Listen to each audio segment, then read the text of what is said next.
I resigned from DepEd, kita niyo na yung pattern. After I resigned from DepEd, the unit was unceremoniously assigned as a unit under the Presidential Security Command.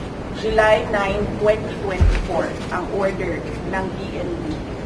Therefore, the security of the Vice President is now under the control of the PSC and as a consequence is influenced by the decisions of the Office of the President. Presuming that the PSC is still a non-partisan professional organization, why is the command eerily quiet on the documented threats to me, my family, and the OVP personnel? The silence. Ito, natural assumption ito natin lahat. The silence is proof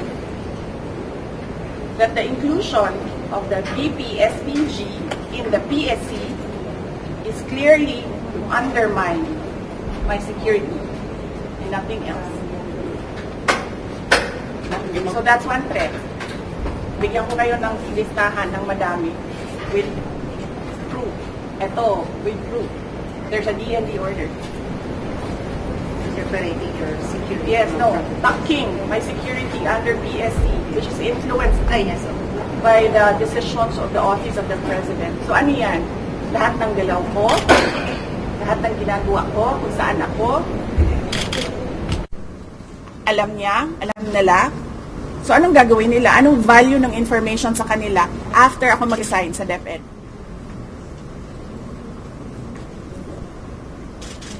Before, when I was with DepEd and working to help the administration, wala namang ganun eh. Diba? Tapos pag mag-resign ka, ganito ang gagawin sa security mo, imo-monitor ka. Well, that's one threat. So, I'm coming up with a list of threats, pero we'll take that up baka next week na. Kasi, tao lang po. Yes.